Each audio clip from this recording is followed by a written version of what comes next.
Hello and welcome. This is the Suzuki HG-425e mini Grande digital piano, and it sort of has the look of a very small grand piano, but of course it's actually digital and it has speakers in the back. Now, these are great sounding pianos and they feel like real keys because they've got a great counterweight mechanism inside, but they do have one fatal flaw, and that is that the rod that goes inside the counterweights, which have a plastic piece with a hole in it for the rod to go through, they expand. When they're exposed to oils and greases, the plastic expands and then it grips the rod too tightly. That's essentially what the problem is. And then the keys stick down and they won't come up again because the mechanism underneath isn't dropping. So it's a counterweight thing. When the key is pressed down, the counterweight goes up and it's supposed to go down again and lift the key, but if they're stuck, that's not happening, and you can lift the key up and it will still drop down because the counterweight is stuck. So this video is to show you how to go about fixing that with no cost at all. Now, there is an alternate option, which is buying a narrower rod, which comes with a special type of grease that will not expand the counterweight plastic portion. But you would A, have to buy that, and B, most of this video would still be correct for you if you're going that route, because most of the video is taking apart almost the entire piano. Fortunately, we don't have to take the legs off, but taking apart the majority of the piano to be able to access those rods. So bear with me and I'll show you how it's done. At this point, be sure to unplug your piano to avoid an electric shock. So first things first, you can start by taking these pins out of the hinges, and all it takes typically is a bit of sort of wiggling and convincing, and you can pull it out, and then the whole top will be easy to lift off. Now we come to one of the only really difficult parts of this project, and it is by design, because Suzuki made most of the screws that hold this cover on a standard Phillips head, but two of them have an unusual triangular shape. None of my bits really fit it. As it so happened, I found I had a file that exactly fit, so I was able to take them out. Now here's the thing, you have three options. One of them would be to try to buy a bit that will fit this unusual triangular hole. Two, you can use something else if you have something that is triangular and will fit, and you can make do that way. The third way would be to perhaps you could take a chopstick or a narrow piece of dowel and either whittle or sand or file it down to this shape, and then you might be able to get it out with that rather than having to buy anything. Once you have all the screws removed, you should be able to remove the fabric-covered cover from the base end of the piano with the little tab that they thoughtfully put there. And then once it's up, you do need to disconnect the wires that go to the pair of speakers on the underside of that cover. Now each one has a positive and negative wire, of course, and the sockets are not the same size, so you cannot get them confused, but just make sure that the yellow and black wire go to the bass end of the piano and the white and black wire go to the treble end, so that the stereo sound functions properly. While you've got this cover off, you might as well vacuum it, because you've got much better access, especially around the sides that are usually difficult to get to and can get dusty.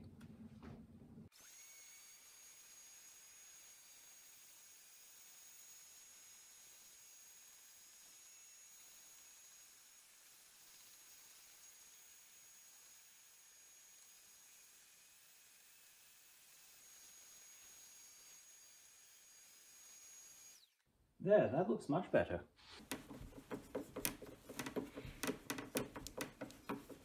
Once you have removed the bracket at the back, you can remove the keyboard cover just like this by lifting it off the dowel. So next up, you can remove this control panel simply by taking out the little gold screw here, and there are 4 brackets that hold 2 black machine type screws each. Remove those, and then the gold one on the opposite side, and then the whole thing will come off and you can move it back a bit the wires should be long enough to just sort of move it out of the way so that you can access the keyboard and get that out. Next up, we can remove these end blocks. Each one is held in with 2 screws. This one is a little different because it has the power button, and we don't have to disconnect it, we just have to move it out of the way. Unfortunately, some of the screws that hold the keyboard box into the body are underneath the disk drive and underneath the angled jack box. So we have to remove the 6 screws from the jack box and the 6 screws from the disk drive to be able to access the screws that hold the keyboard in. And then they can just hang by their wires until you're ready to put them back. Okay, now we're ready to remove the screws from underneath the keyboard that hold the key box in. What you're going to find is they are black and they have a washer around them, black Phillips heads, and we only need to remove those. We don't need to remove the gold ones that are near the front. So just look for the ones that are maybe 2.5 inches back from the face of the piano. And those are the only ones we need to take out. Now that the disk drive and the jack box are out of the way, we can access these screws all the way across.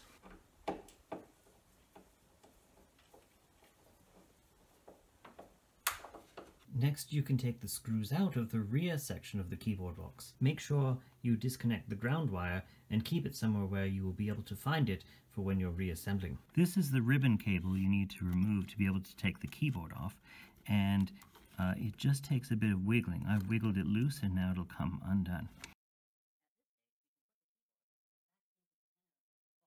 You will need a workspace with a blanket or rags on it, and you will inevitably end up with bits of piano strewn all over your house. Remove these little gold screws from these metal brackets behind the keys, and once the screw is out, you can just pry it out because it's just held in by friction, and it will come out. Next up, we just have to take these little plastic pieces off which hold the keys on, and that way the key will be able to come out of its slot like so. When you are removing the keys, they are held in by these little clips at the back, almost like a little hook. And what you need to do is remove the white keys prior to the black keys. The black keys are sort of held in a little bit by the white keys. So let's see if we can just take those out. Right, and then the black one should come out. It shouldn't take too much to take the key out.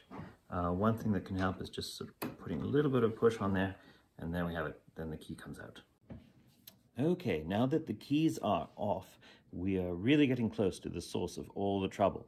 So you can see here that these little nubs are the only direct point where the keys have contact with the whole counterweight mechanism underneath. And there you can see that's where the electronics get the signal from the keys. And behind this little piece here, that's the rod that goes all the way through. It's the pivot point for these. And you can see there's a plastic part here, a white plastic. That is a part that has absorbed all the oil and grease and really expanded and constricted around this rod going through. So that's the white plastic part here. That's the part that we need to work on to allow for this to move freely. This one is moving properly, as you can see.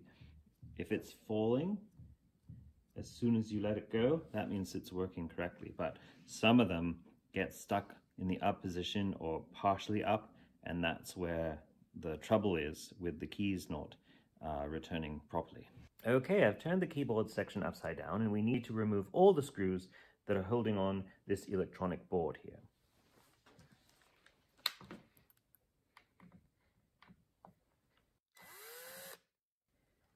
Again, I'm keeping them together by putting them in a little tray, and that way they won't get lost. Now I have all the screws removed from this electronic board, but I don't have to actually take it out. I can just simply leave it loose, and that will get it out of the way when I want to take these out. Okay, now that I've got it back flipped over again, so this is the top, and you can see the electronics board is still under there, but it's not attached. You can see that all of the mechanism for the counterweights are in 7 12-note 1-octave sections, except at the end here where there are the remaining 4 notes. And that's what I'm going to take out. To take it out, I need to remove these screws and these screws. These I do not need to take out because they are not connecting it. Now these screws are the same length as each other. These are a bit longer because they're going through the plastic as well as the metal. So make sure you keep those separate.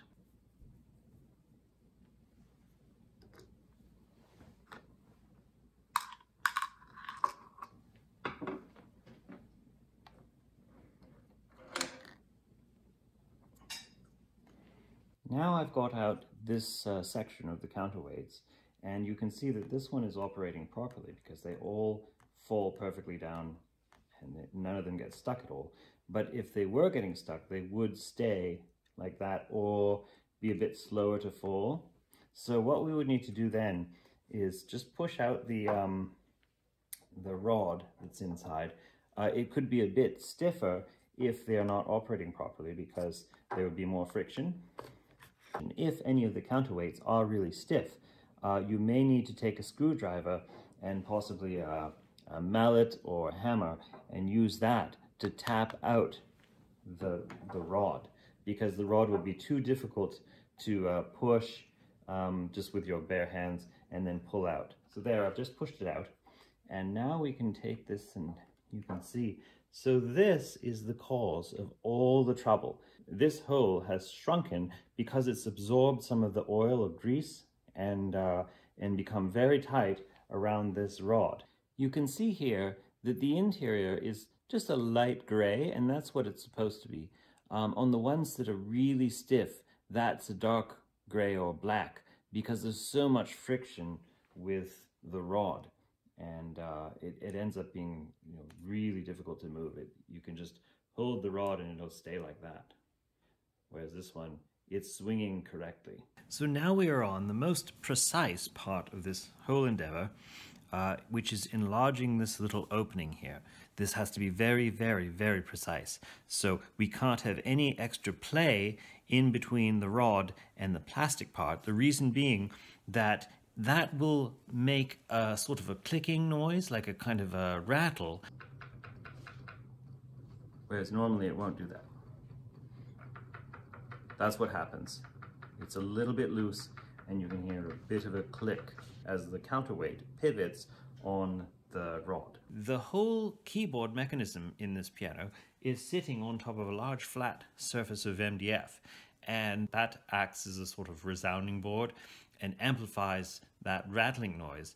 And it can be very irritating. When you're playing piano, you press a key and then it will make a rattling sort of noise. What you're going to do is sand the interior of this hole with some fine grained sandpaper and continuously check it. Sand a little bit, check, sand a little bit, check, and make sure that as soon as it can move freely like this, then you've done enough. You don't remove any more material. Now, you are not going to enlarge the hole too much. You are not going to do that. But if you do, you can take a small amount of super glue and just go around the inside. And essentially what we're doing now is adding a little bit of plastic back, and that is going to cancel out that rattle. And I just want to put on a thin layer, and we'll see if that can solve the problem. This trick has worked before. Once you have finished sanding or grinding down those openings just very slightly, you can take the rods and put it back in again. You will find that it's very easy to put it in. There's almost no friction. If there is friction, it's typically on this black plastic part and not on the counterweights themselves. So once I get them all lined up, it should just go in with no issue at all. Yeah. There we go, one more. And there, just with my fingers all the way through. Now, something I should mention is there should be just a little bit of play from side to side on each one of these. If there isn't, so what I could do is take that out again and then sand down the sides just very slightly. And that way, if I sand here and here, that will allow that bit of play that it needs. Now they're all set, each one is working exactly as it should. Once we've got all those done, for any key that's sticking, we can go to reassembly. Now something I should mention is, you only need to take out the modules, the sections of counterweights in octaves that are causing an issue. If one is not causing an issue, you don't need to take out that section, only the sections that are getting stuck. And you can easily tell if they're getting stuck because you can run your fingers along the top here and easily feel if any of them are not returning exactly as they should. Now we come to the best part, reassembly. Once all of these are functioning properly, we can put these back. And what we need to do first is get the counterweights through the openings. Fortunately, Suzuki had the presence of mind to have these line up with the holes. So once you've got those lined up, the whole thing just snaps into place. And it's easy to put the screws back in and everything is aligned as it should be. Next up, screw the electronics board back on and make sure you put this on. Now this has two holes in it. On the other end it uses this hole and on this end it uses this hole. So just make sure you line that up, and that just covers the end of the rod that goes through.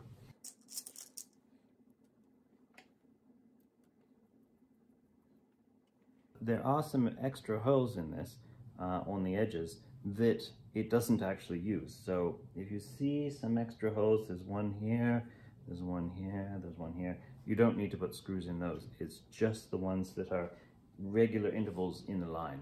There we go. If we skip the ones that are not really in line with the others, then you should end up with the right number of screws. And none left over, but also none missing. Now that we're working on reassembly, I should mention a few key points. First of all, every key has a number inside there. So if you get the order mixed up, that's fine. Just make sure you don't lose this little spring in here, because once that gets lost, it would be difficult to replace. Every key has a number, and this whole keyboard just has 7 different types of white keys marked from 1 to 7, and then 3 special keys. This one here is marked as 8. The first one down here is 00, and the second key is 0. After that, the 1, 2, 3, 4, 5, 6, 7, 1, 2, 3, 4, 5, 6, 7, all the way up. When you're putting the keys in, I should mention that sometimes they're very snug between the sides on these pivots here, and you may need to try putting the black one in first, putting the white one in first. Another key point is make sure that it's pressed down all the way this way before you try to move it forward, because if it's not pushed down all the way, it will get stuck and it'll feel as if you need to hit it with something or tap it, and it's not actually necessary. It just needs to be all the way down, and then it works perfectly. Sometimes you might find one is extra stiff and difficult to slot into its end position. This happens to be one of them. And what you need to do is make sure you're pushing it all the way down, and then just push it like that right at the bottom, and it will go in. And so now that's exactly the way it should be.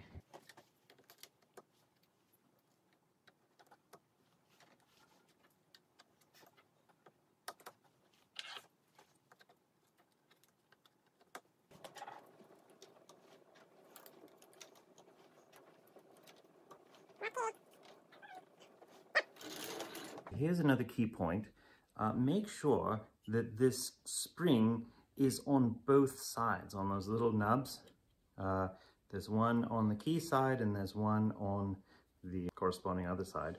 Now, if this gets off, so it's like that, and it's not in correctly, the key will still work, but you'll have a problem with the noise. Right? Imagine it's like that. It works, but hear that? That noise is because the spring isn't on correctly. I just fix that one little point. Just get the spring on there the way it should be.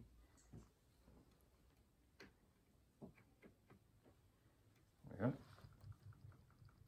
Perfect. Next up, now that the keys are in, we need to put these back into their little slots, and sometimes it takes a bit of coaxing just to get them all the way down. There we go. Next up, we can take these little metal braces and put them back on again.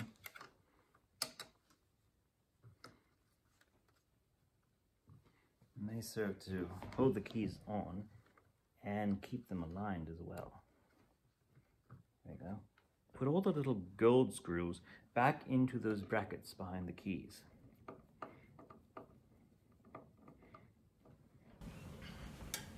At this stage, we can put the keyboard back into the piano and ensure that everything works. Once we have our keyboard back in the body of the piano, we can check all the keys and ensure that they're working properly, and so on, and just make sure that everything sounds perfect. Now we're ready to put the screws back in that hold the keyboard box in, and they're the long black screws with the washer on the end, and we just need to put those in all the way across the bottom here, and next after that we can put on the disk drive and the jack box on the other side.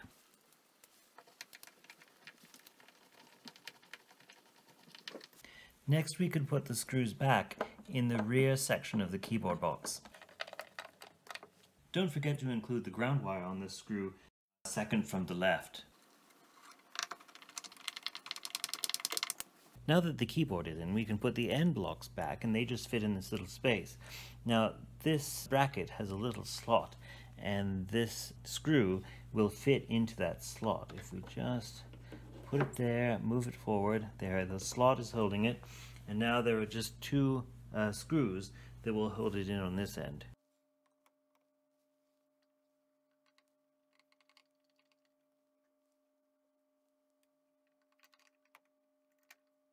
Now the end block on the left side is just the same, except that it has the power switch.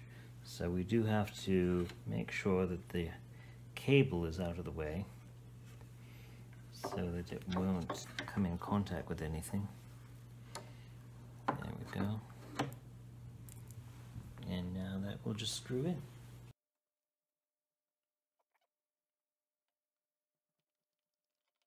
We are finally ready to reattach the control panel. It attaches to this piece of wood with a gold screw, and then it attaches to these brackets all the way across. Each has two screws with little black screws.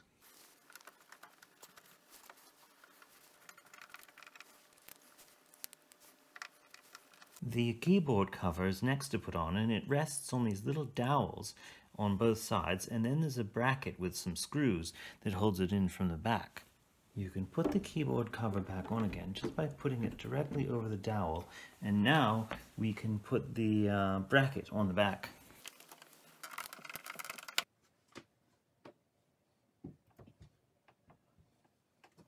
Okay, when we put the cover back on again, the first thing we need to do is reattach the wires to the speakers.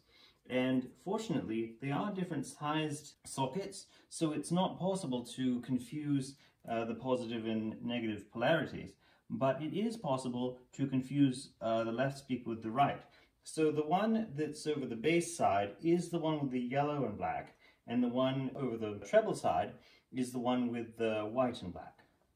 So once we've got those on the poles, we can put the cover back down again and then start with the screws.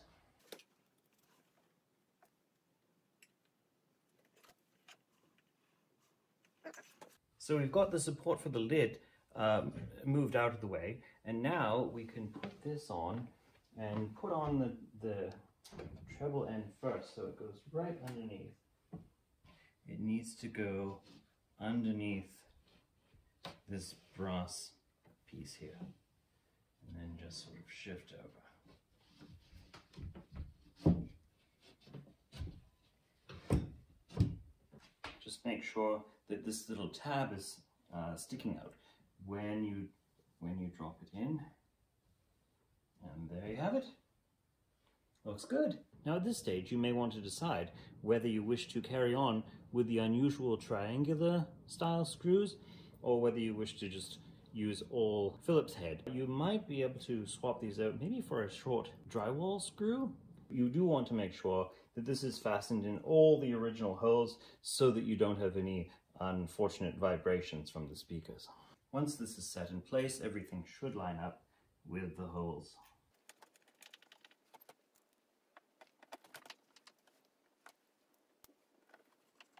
The final stage is to put the cover back on. The two halves of the hinges on the cover should correspond with these two halves of the hinges on the body. So you can put it on and then pop in these two little rods that hold the hinges together.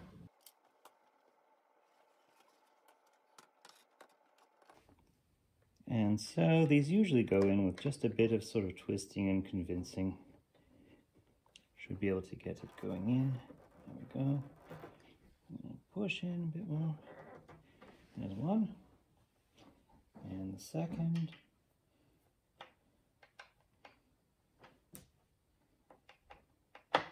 I like to do them with both of these in the center, but really it can work either way. And there you have it. Simple as pie. Now that we've got the entire thing reassembled, basically it's working now as factory spec. None of the keys are sticking at all. They all feel normal. None of them click. And apart from possibly having to buy that bit to take out those the odd triangular sort of screws, we haven't had to spend anything on this. It was just all done with very basic Phillips head screwdriver, possibly some a file, or maybe some sandpaper. And that's really all it takes. And now we've got a working piano.